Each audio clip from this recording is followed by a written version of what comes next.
Today I'm joined by Rebecca Amyx, president of the MUSE School. Welcome, Rebecca.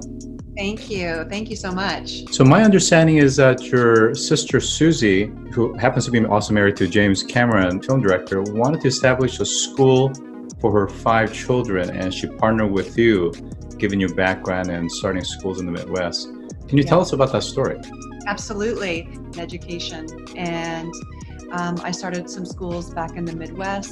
I've worked with children for, the past 20 years. And Susie wanted to start a school here in Los Angeles because she wanted something at the time for her then 5-year-old.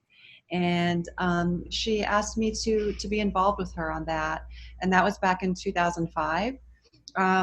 To be honest with you, I told her no several times because it is such a daunting task to open a school. And then I relented, and we opened our doors in 2006 with 11 kids, kindergarten and first grade.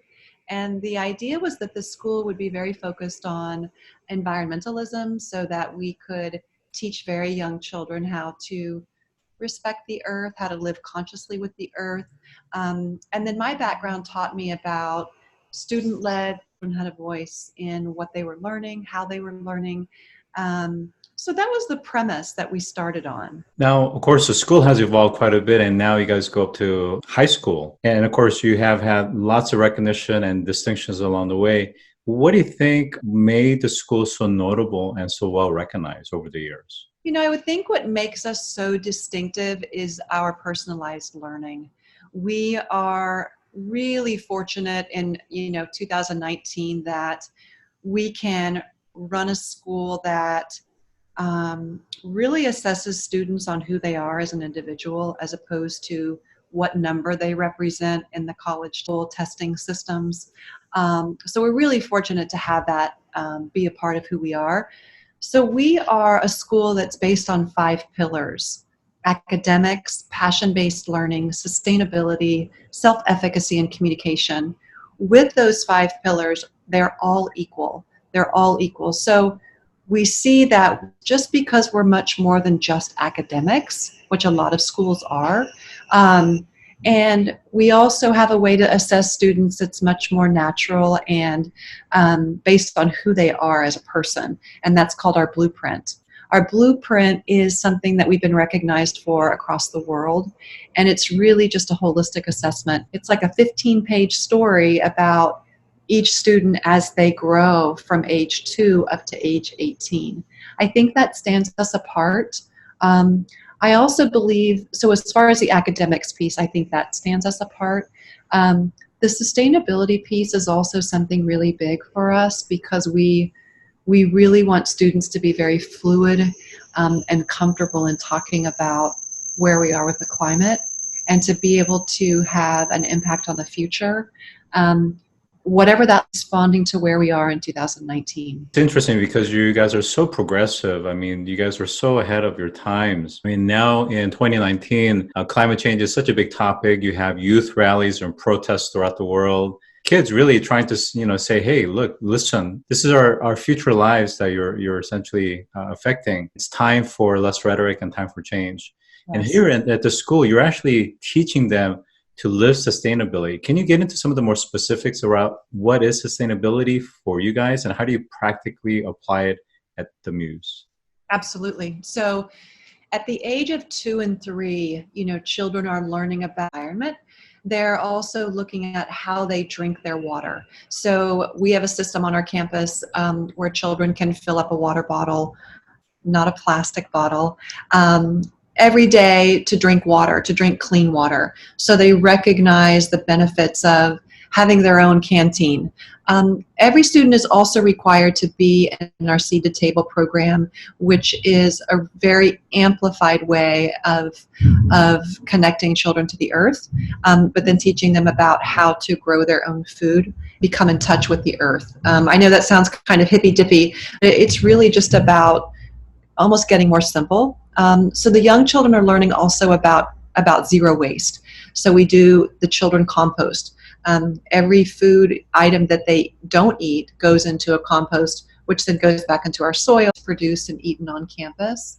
And then as the children get older, they start doing outreach projects where they're working with communities, maybe providing food to food deserts, or going into communities where people don't know how to grow their own food. So the food aspect is there. It's very front and center in our sustainability curriculum. As I'm listening, what's really catching my attention is the fact that one of the things that you mentioned early on is this notion of blueprints, that the kids, when they come in at a very young age, whether it's kindergarten or first grade, and you track their progress, holistic progress, all the way up to age 18 in high school. Unlike other educational programs around sustainability, plant-based foods, growing your own farm, you're actually helping them to do this on a daily basis so that essentially they're growing up with it, and it just becomes kind of who they are and what they are to an extent. Sustainability isn't just a course or class that they took for an hour or two, but it's just the way they grew up. So when these young people go off to college and eventually to their vocations, they're really bringing these core principles around sustainability to everyone else. So my question is, how do we take this philosophy and disperse it throughout the world? Oh, wow. I think what we are doing, I think our youth believe that it's happening in several communities. Susie and I are spreading the MUSE model via our MUSE Global programs. So we just announced the opening of a school in the Bay Area. That's going to be a school that focuses on children between the ages of 2 and 6. So really starting young, like you said, really it becomes a way that the children, they don't remember not doing otherwise. And I don't know, I think I was frozen there for a minute, but at the high school level, we're teaching these students about climate crisis. We're teaching Climate Crisis 1 and Climate Crisis 2, and they are required courses for them to take at MUSE. And then they're also certified in sustainability. It's a MUSE sustainability certification. So they're going to go on and hold this certification, which is going to make them more in demand. So my follow-up question is, for those schools that are not necessarily part of the franchise network, how can they participate in this sustainability certification model so that they can also bring elements of the MUSE into their school system, whether it's public or private? Right, and that's a great question. The idea is to trickle out into schools and to offer this particular certification. What's going to be a beautiful thing is that students from other schools will come into our school and work with our students. Then our students can go out and work with other students and take that out into communities. Terrific that the kids themselves become the ambassadors and they become the mentors to the other students and transfer this knowledge and way of living and viewing the world. Let me ask you, because you are so close to your students, and for many of them, they've essentially grown up with you and the administration, the staff. When you see them and how they think and behave compared to, let's say, some other kids that have gone to traditional, maybe public school, do you see a difference in the way they interact with their environment, with the world, and just the natural resources that's around us? With the MUSE students is a level of confidence and competence that I don't see in other students. What I see is that they are excited to share with you their ideas because of our passion-based curriculum. If a student's able to say, here's what I love and this is what I want to study and how can we put my academics through that, to be able to have that when you or I are talking about something that we love, we get really pumped up, we get really excited. And to be able to continue that with students and make that happen from the moment they get here until the moment they graduate is golden, because a lot of that is taught out of students in traditional schools. So what we want to do is send kids out into the world and how they're going to change the world, how they're going to live in a future society that doesn't exist yet. That is terrific. I have to say, I think the millennials have a lot of both the responsibility and the stewardship of the environment, but the next generation, the Gen Zs, are really going to feel the blunt of the climate change and some of the implications that we're just starting to see. Prior to starting this interview, I was telling you that we're having some intermittent internet connection issues because we had power outages in the East Coast due to the recent hurricane passing by. So we're seeing a heightened frequency and volatility of weather changes, cold, hot, more storms, more rain. I purchased a snowblower that I never got to use last winter as an example. So it is so important that the young generation are not only equipped with the knowledge, but the desire to want to be part of the solution. Absolutely. And I was talking with a mother from MUSE the other day, and we were talking about the UN sustainability goals, the 17 sustainability goals. However, with some of those goals, we're looking at 20 to 30 years before those things can come to fruition. So how are we going to teach our students that the next 5 years are super crucial and we have to do something different? I think that's where we have to really empower our students and say to them, what is the future? What does that look like? And how can we prepare ourselves for that? It's not about 20 and 30 years from now. It's about what can we do right now. On that note, let's get into a little bit about the franchise. What Sure. is a model? How does it work? And for those that are listening and have interest in learning more, how can they find out more information?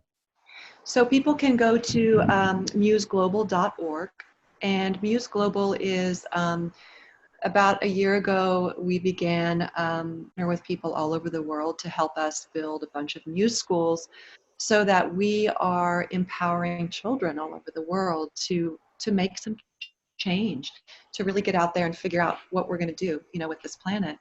Um, the model is this. The ratio for children in those classrooms is 2 teachers to 16. So we're starting with the very young children first, because we believe that starting so young is very impactful, because like we said earlier, it becomes a language. They become fluid in that language. So we're starting them right at the get-go. I guess the model is really based on MUSE School here in Calabasas. So it's every single thing that we're doing here. It's based on the 5 pillars.